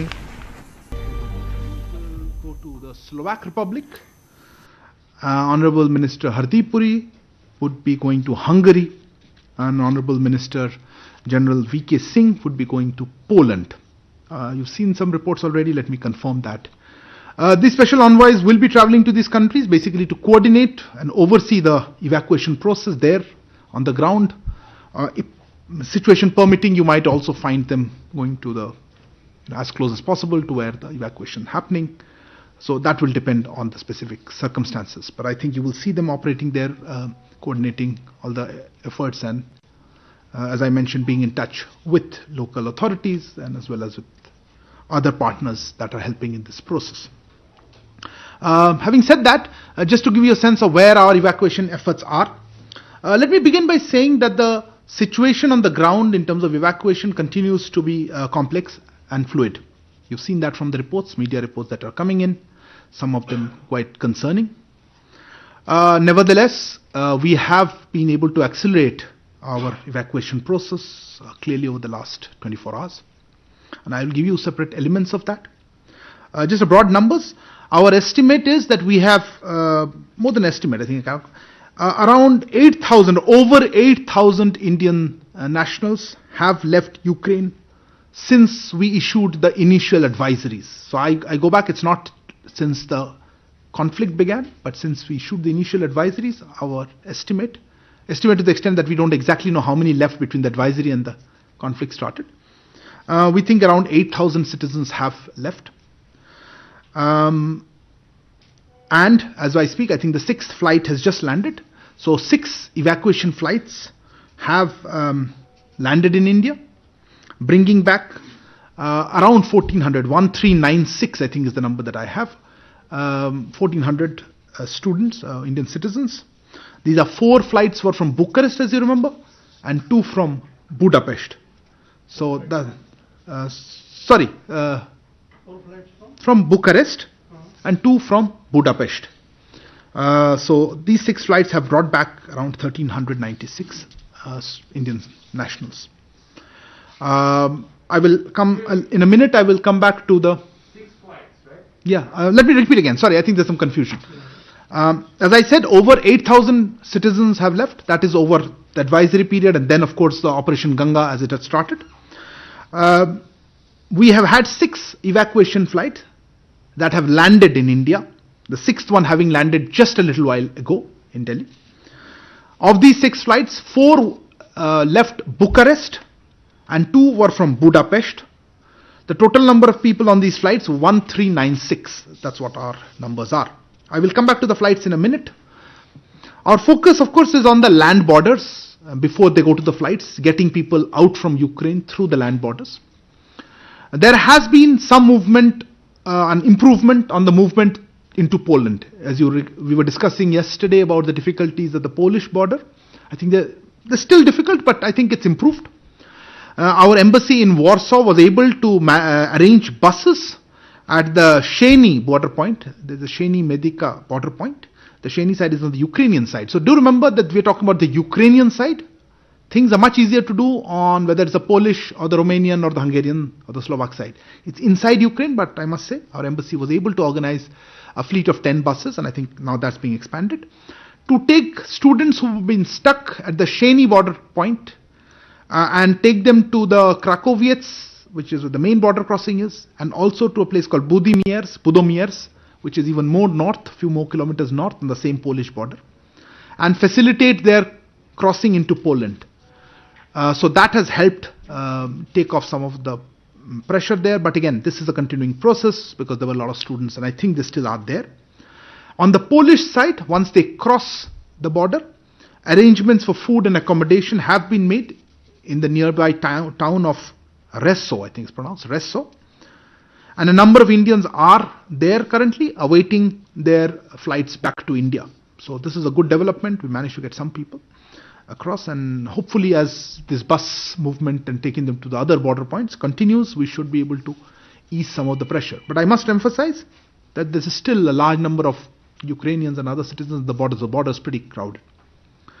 There has also been movement, progress on the border with Romania. But there, because of, I think 2 days ago there was a lot of movement. Yesterday movement was slow, but today I think there has been some good progress. But large crowds still remain on, in fact, all the border points, I would say. We are separately expanding evacuation process through the Hungary border. There is a city of Uzhgorod that Foreign Secretary mentioned yesterday. We are using that now as a staging point for that area. It's as far southwest of Ukraine. And Hungary also, we've had good movement of people. I'm happy to announce that we have also been able to open a new route through Moldova. An MEA team reached Moldova today morning, as Foreign Secretary mentioned yesterday. That team is now in place and is operational. They will assist in the evacuation of Indians through Romania. Moldova it's landlocked, and so these people will come into Moldova, then go from Moldova into Romania and then to Bucharest, and then fly out from there. So this new route should help Indians in southern Ukraine, around Odessa and those places. I'll come to that. And those near Ukraine-Moldova borders. I am aware that some people were waiting on the Moldova side. Some people had crossed into Moldova but couldn't enter Romania. So we are now looking at how we can move them from Ukraine into Moldova into Romania. So it's in process. But some people are already in Moldova, and we are trying to see how they can be helped into Romania and into Bucharest. You would recall EM spoke with his Moldovan and Hungarian counterparts yesterday and sought their support in facilitating evacuation of Indian citizens. Today, I think he's just spoken to the Polish foreign minister. And let's see, as clearly at various levels we are engaged with all the countries there with a primary focus on this.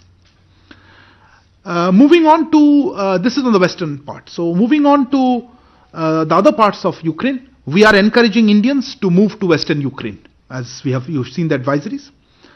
Our understanding is that some students in some of these cities in eastern Ukraine are boarding trains which taking them to the west. You would have seen some social media reports. I think Honorable Minister R.R. Singh also mentioned something. Some of it is confirmed, some of it is happening as we speak. But let me make a request here and emphasize something to you all and to our students and their families who are listening to this. We want to emphasize that people should not reach the border directly. Okay?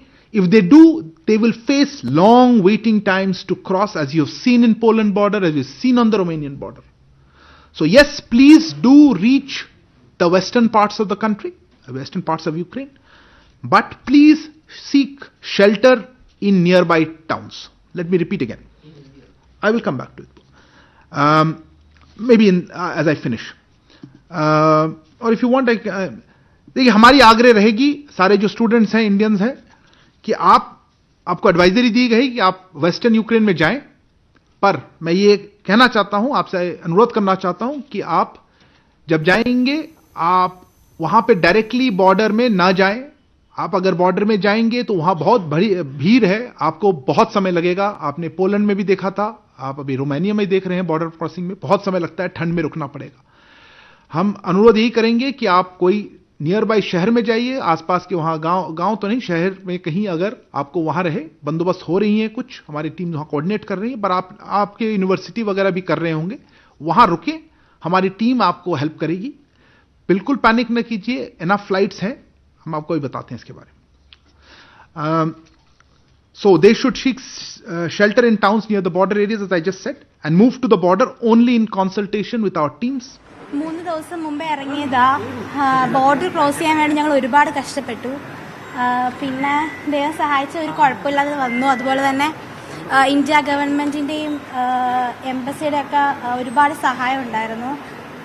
പിന്നെ border കറക്കാൻ വേണ്ടിയിട്ട് ഞങ്ങൾ ഒരു രാത്രി full അവിടെ തണുപ്പത്ത് നിൽക്കേണ്ടി വന്നു. അതെന്ന് വെച്ചാൽ പെൺകുട്ടികൾക്ക് ഭയങ്കര പാടാണ്, സ്നോയും ഒക്കെ വീണിട്ട് ഒരുപാട് കുട്ടികൾ അവിടെ തലകറങ്ങിയൊക്കെ വീഴുകയൊക്കെ ചെയ്തു. പക്ഷേ ഞങ്ങൾ എങ്ങനെയൊക്കെയോ രക്ഷപ്പെട്ട് അവിടെ നിന്ന് വന്നു. കുറച്ച് ഞങ്ങളുടെ കൂടെ ഉണ്ടായിരുന്ന ഫ്രണ്ട്സൊന്നും ഇല്ല. ശരിക്കും എൻ്റെ കൂടെ തന്നെ ഞങ്ങളുടെ യൂണിവേഴ്സിറ്റിയിൽ നിന്ന് കുറേ പിള്ളേരുണ്ടായിരുന്നു. ഞാൻ മാത്രമായിരുന്നു ഇപ്പം വന്നിരിക്കുന്നത്. എല്ലാവരും എത്രയും പെട്ടെന്ന് തന്നെ വരണമെന്ന് ഞങ്ങൾ പ്രാർത്ഥിക്കുന്നു. ആക്ച്വലി വിനിക്സയിൽ ഞങ്ങൾ 120 കിലോമീറ്ററിന് അപ്പുറം വരെ പ്രശ്നം ഉണ്ടായിട്ടുള്ളൂ. പക്ഷേ സൈറൻ കേൾക്കുമ്പോഴത്തേക്ക് നമ്മൾ പേടിച്ചു പോകും. നമ്മൾ ഫുഡ് ഉണ്ടാക്കാൻ നിൽക്കുന്ന സമയത്തൊക്കെ ആയിരിക്കും സൈറൻ അടിക്കുന്നത്. അപ്പോൾ നമ്മൾ പെട്ടെന്ന് ബങ്കറിലേക്ക് ഓടുക ചെയ്യുന്നത്. അപ്പോൾ ഞങ്ങൾ ബിസ്ക്കറ്റും അങ്ങനെയൊക്കെ കഴിച്ച് മാത്രമാണ് ഒരു 1 വീക്കായിട്ട് അവിടെ ജീവിക്കുന്നത്. പിന്നെ ഫസ്റ്റ് ഡേ വാർ ഉണ്ടായ സമയത്ത് തന്നെ ഞങ്ങൾ പോയി വെള്ളമൊക്കെ കുറേ കളക്ട്, അന്നും ഭയങ്കര കടകളൊക്കെ അടച്ചു, ഐറ്റംസ് ഒന്നും കുഴപ്പമില്ല. ഇത്രയും പക്ഷേ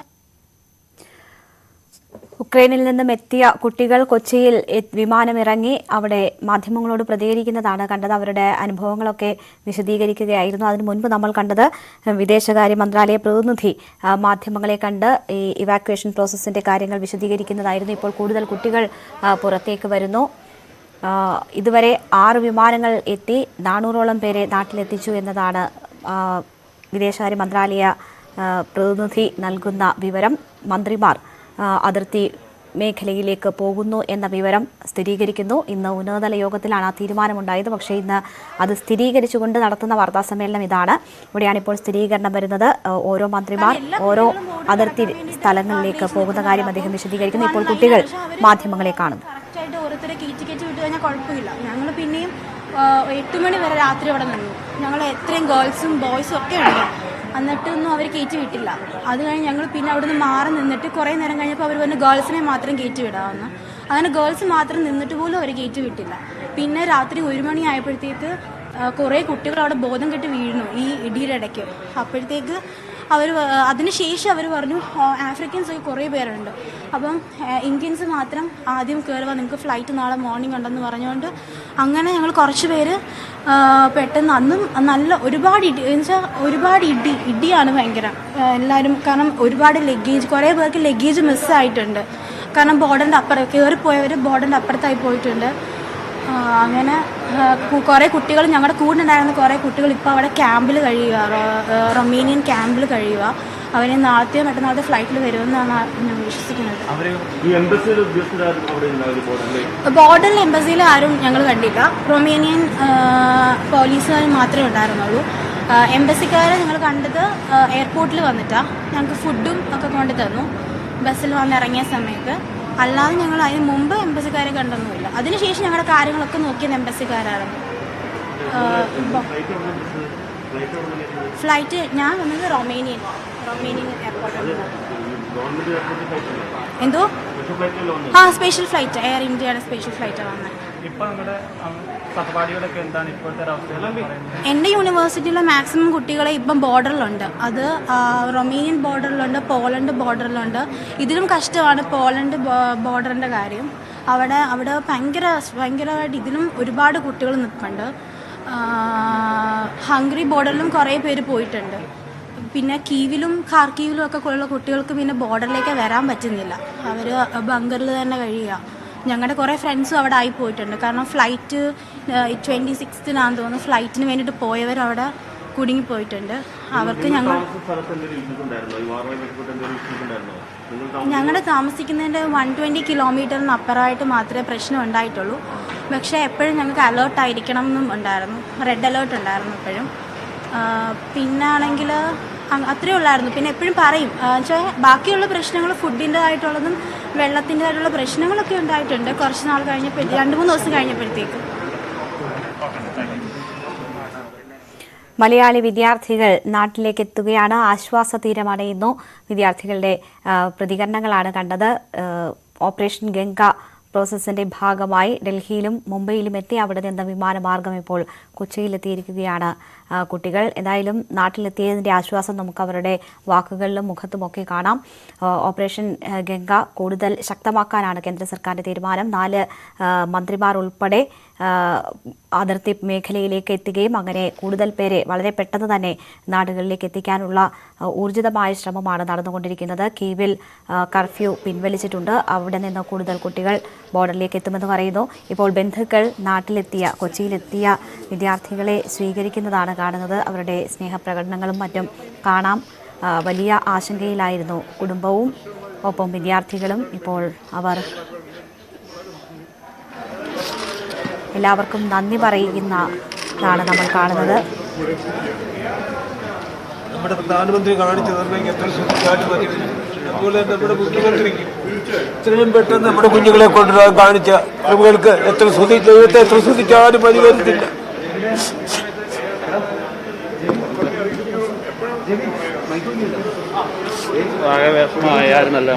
എല്ലാവരും വിഷമത്തിലായിരുന്നു. ആഹാരം കഴിച്ചിട്ട് എൻ്റെ 3-4 ദിവസമായി. എൻ്റെ മൂത്ത കൊച്ചുമോളാണ്. 4 കൊച്ചുമക്കളെ ഏറ്റവും മൂത്ത കൊച്ചുമോളാണ്. അവിടെ ആഗ്രഹത്തിന് വിട്ടത്.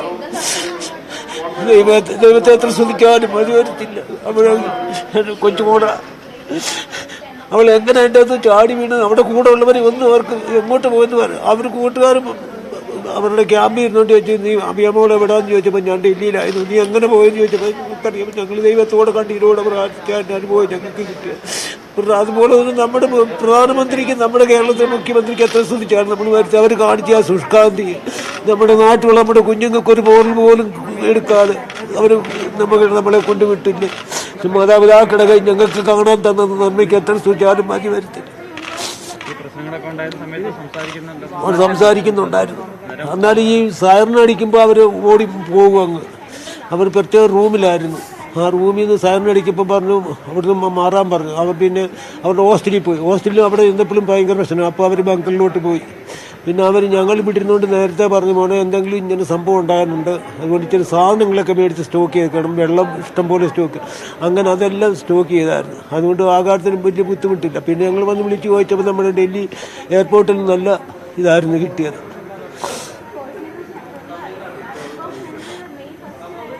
ശരി, നിങ്ങൾ ചെയ്ത നന്മകൾക്ക് നന്ദി പറയുന്നു. ശരി. കുട്ടികൾ ആശ്വാസ തീരം അണഞ്ഞിരിക്കുകയാണ്. ബന്ധുക്കൾ അവരെ സ്വീകരിക്കുന്നു. പ്രധാനമന്ത്രിക്ക്, മുഖ്യമന്ത്രിക്ക്, എല്ലാ അധികാരികൾക്കും നന്ദി പറയുകയാണ്. ഒപ്പം ദൈവത്തിനെയും നന്ദിയോടെ ഓർക്കുകയാണ്. അവർ വലിയ ആശങ്കയുടെ ദിവസങ്ങളാണ് കടന്നുപോയതെന്ന് പറയുന്നു. മാധ്യമങ്ങൾക്കും നന്ദി പറയുകയാണ്. എന്തായാലും കുറച്ച് കുട്ടികൾ കൂടി നാട്ടിൽ തിരിച്ചെത്തിയിരിക്കുകയാണ്. ഈ ബുള്ളറ്റിൻ പൂർണ്ണമാവുകയാണ്. ഇടവേളയ്ക്ക് ശേഷം അടുത്ത വാർത്താ ബുള്ളറ്റിൻ കാണാം.